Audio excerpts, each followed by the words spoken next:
Listen to that low murmur in the recesses that speaks always of the next horizon, this teller of tales of what is yet to be gained.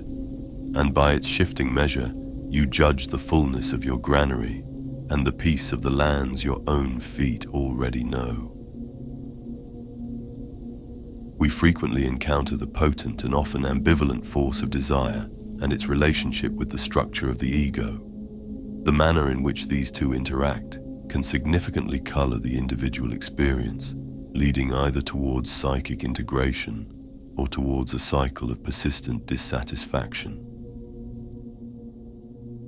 I've noticed the intensity of unfulfilled wants can indeed amplify my sense of inner void, creating a fertile ground for the belief that what I feel is deserved remains persistently elusive.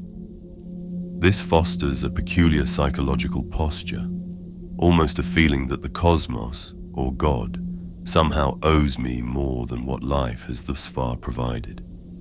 The consequence is often a painful split between egoic expectations and the actual unfolding of my life's events. When my sense of personal power and significance begins to swell, my ego, too, can undergo a corresponding inflation. As the perception of my own capability and pivotal role increases, the demands of my ego tend to swell in tandem. This results to a psychic imbalance, tipping towards an ever-increasing need for external acknowledgement, a clamor for my worth to be confirmed by external measures. Such a clamor, paradoxically, proves deficiency in internal peace and security. The escalating pattern of egoistic desire can form a considerable barrier, potentially separating me from genuine sources of connection with others and from a more objective appraisal of my own inner state. We must acknowledge the persistence of an inner voice that often whispers of the unachieved, of statuses not yet attained, of an unceasing pursuit of something perpetually just beyond reach. This internal narrative profoundly shapes how one perceives oneself within the context of lived experience, dictating levels of satisfaction with what has been accomplished and what remains, in its view, to be conquered. The trajectory of the ego's needs, when unexamined, is not a linear path towards a fixed goal. It is more akin to an expanding horizon that recedes with each apparent advance. The more outer validation it receives, the further its demands stretch, ensuring it is never truly or lastingly fulfilled. The shadow aspect of desire can manifest in contrasting yet related forms. In myself, I've identified this into two categories: a passive shadow, which could be termed staleness. This finds its roots in inaction, in a trepidation about embracing what lies beyond the known and familiar. It encompasses a deep-seated fear of change, which can leave the psyche static, hesitant to engage with new experiences out of apprehension for the unknown. This is a common experience, leading to a kind of psychic inertia. Opposing this, I discern desire's active shadow, which I've characterized as want. This is the insistent whisper of craving, often hooked on the processes of acquiring and conquering.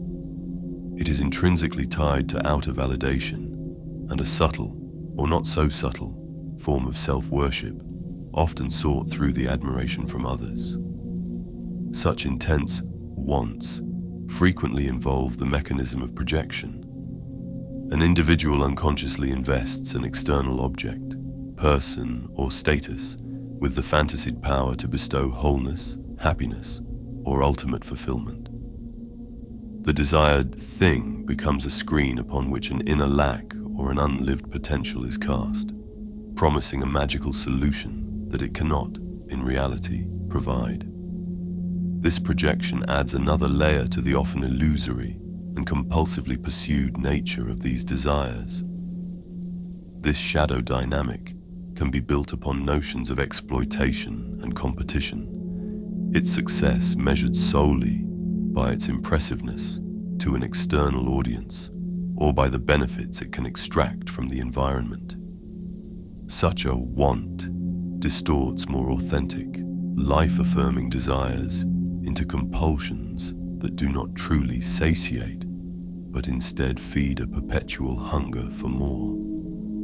It is understandable, then, that individuals sometimes experience difficulty in distinguishing these ego-driven wants from the more foundational urgings of their deeper psychic needs, struggling to trust the true root of their motivations.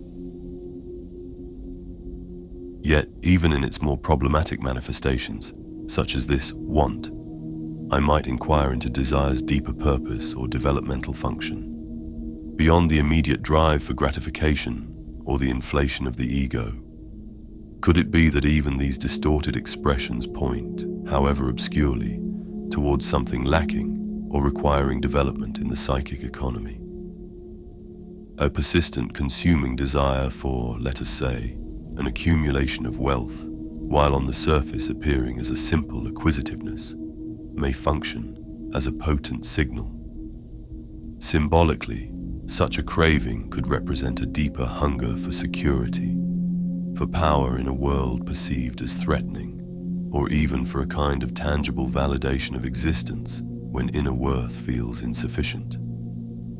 These are not to excuse the potentially destructive expressions of such wants, but to suggest that the energy bound up in them might reveal underlying psychic needs. The archetypal resonance of certain desires, for wealth, for status, for conquest, speaks to their deep roots in the human condition. Yet their individual expression and the symbolic meaning they carry for a particular psyche must be carefully examined. The intensity of the desire often corresponds to the significance of the underlying, perhaps unconscious, complex it seeks to address or compensate for. I've noticed with myself that a subtle yet revealing diagnostic can be employed here concerning the very psychic orientation from which such a desired future is envisioned. I first become aware, is the anticipated fulfillment imagined from a first-person perspective as a direct, phenomenological reality experienced from my own center of awareness? In such cases, the desire seems of a more intrinsic, perhaps even instinctual authenticity. It is my hunger being satiated, my creative impulse finding expression, my experience of connection. The felt sense of the experience itself is primary, even in my visualization of it before it happens. Alternatively, is the envisioned state pictured in my mind from a third-person vantage point? Do I see myself performing the attainment of this desire, being observed in my success or gratification? This externalized perspective frequently betrays the hand of the persona, or an ego-driven want, primarily concerned with its reflection in the eyes of others. I hypothesize the desire is then less about the intrinsic experience and more about the impression it creates, the status it confers, or the validation it elicits from an external world. Here, myself becomes an object in its own imagined drama, real or internalized. While not an infallible metric by any means, this awareness in imaginative perspective often provides a helpful clue as to whether the driving desire is primarily ego-syntonic in service of external adaptation and the maintenance of a particular social image, or if it resonates with truer currents of the psyche that would persist even in the absence of external witnesses. This technique can aid in peeling back the layers of socially conditioned or ego-protective motivations to approach a more genuine core. Confronted with the often tormenting nature of desire, humanity has, throughout its history, gravitated towards distinct or often diametrically opposed strategies for its management. One prominent path, exemplified by various ascetic traditions and the monastic ideal, advocates for the radical extirpation of desire. In this view, desire itself is the root of suffering, a disruptive force that agitates the mind and binds one to the ceaseless turnings of the world. The via negativa of the ascetic seeks, through rigorous discipline, meditation, and renunciation, to wither the very roots of wanting, aspiring to a state of serene detachment where the clamor of individual preference is silenced. This path, while holding psychological truth regarding the potential tyranny of unbridled craving, risks, in its extreme forms, a desiccation of the life force itself, a denial of the instinctual energies that, while capable of leading astray, are also the wellspring of vitality and creative engagement with the world. To aim for the complete eradication of desire may be to strive for a state that is, for most, psychologically untenable, potentially leading to the repression, rather than the transcendence, of these vital energies, which then invariably reassert themselves from the shadow. Conversely, I observe the hedonistic approach, which champions the immediate and uninhibited gratification of every emergent desire. Here, life is conceived as a pursuit of pleasure and an avoidance of pain, with desire seen as a natural guide to fulfillment.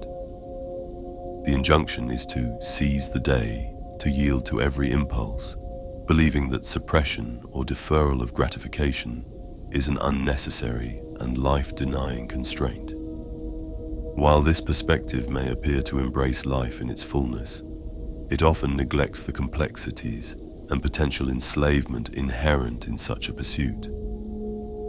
The uncritical surrender to every passing fancy can lead to a different form of bondage, a perpetual chase for fleeting sensations, an inability to differentiate between momentary impulse and deeper, more enduring needs, and often a profound neglect of the consequences for oneself and for the collective. The hedonist, in attempting to satisfy every desire, may find themselves in a state of perpetual agitation, driven by an insatiable hunger that no amount of feeding can ultimately appease, as the very nature of such desires is often to regenerate and escalate. This path, too, risks a fragmentation of the psyche, where the ego becomes a servant to the immediate, often contradictory, demands of its constituent desires, lacking a central, integrating principle. Given the inherent limitations and potential psychological perils of these extreme postures, total renunciation on one hand, and unbridled indulgence on the other, it becomes evident that a more nuanced engagement with desire is requisite for psychic health and progress towards individuation. Neither the ascetic's flight from the world, nor the hedonist's immersion in its superficial currents, offers a sustainable means of integrating our fundamental psychic energy.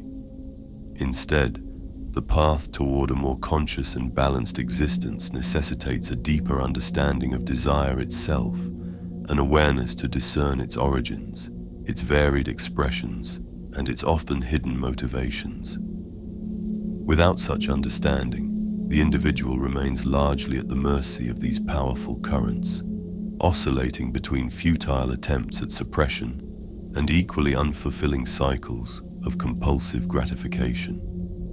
An inquiry into the root of a given desire, therefore, is not an abstract intellectual pursuit, but a vital discipline, enabling the ego to move from a position of reactive compulsion to one of conscious, discriminative agency. This introspective effort is crucial, for it is only by comprehending the source and nature of these inner urgings that one can hope to channel their energies constructively, rather than being driven by them into states of conflict or psychic stagnation. A useful reflective exercise I use for discerning the nature of desires involves what I call the closed system scenario. You might envision yourself as the sole human being in existence, with no others against whom to measure yourself, no external audience to win over or impress. Then ask, would the desire in question still persist in such a world? Or would it diminish and lose its charge if the opinions, views, and potential influence upon others were entirely removed from the equation's potential? This thought experiment helps me discern whether a desire is rooted in an authentic impulse or is largely a construction of my ego-driven need for external regard. Having considered methods for discerning ego-driven wants, I turn to the nature of authentic desire itself, seeking its wellspring beyond mere negation of the inauthentic. Could it be that such genuine urges are promptings from deeper psychic structures, guiding the psyche towards a fuller expression of its unique potential, towards what Carl Jung would call individuation? In Jungian terms, this brings to mind the concept of libido, not in its modern-day sexual connotation, but as a fundamental psychic energy which it used to be described as a vital life force. As Jung remarked elsewhere, libido is appetite in its natural state. Authentic desires, then, are understood as expressions of this foundational current seeking constructive outlets, in creative endeavor, in meaningful connection, in the pursuit of knowledge, or in the myriad forms of personal growth. These are desires that, when followed, expand the personality and deepen its engagement with life. Conversely, many inauthentic wants, particularly those arising from unintegrated shadows, might be seen as expressions of this same psychic energy, but in a misdirected or even destructive form, seeking outlets that ultimately diminish rather than enhance the totality of the psyche. In this, the task becomes one of attempting to untangle these threads of ego involvement, striving for a greater equilibrium and integrity in relation to my internal, more authentic motivations. The insistent voice of the ego suggests that any move against its immediate agenda will quell necessary ambition. However, true ambition serves its purpose best when it is in balance with the whole of the psyche. This is not fundamentally about extinguishing ambition, but about discerning what resonates with an inner truth, rather than acting upon the echoes of a confused and overextended ego. The tempering of desire and the relativization of egoic demands constitute an ongoing negotiation. It is a process of piloting between those powerful psychic forces that seek constant affirmation from the outside, and the quiet strength from a discerned integration of the inner truth. Through such a continuous process of conscious engagement, an auditing for balance, an opening for a more integrated psychic peace may be found. In this, desires can be experienced with a measure of contentment, and the ego, rather than being an insatiable master, can be transmuted into a more serviceable extension of the psyche, a driver towards greater understanding and complete participation in life. After all, the wise man tends his fire, not too wild to burn the house, not too meek to ward off the night. He knows smoke will blind him if he fans the flames toward heaven, yet he does not curse the heat that keeps his children alive.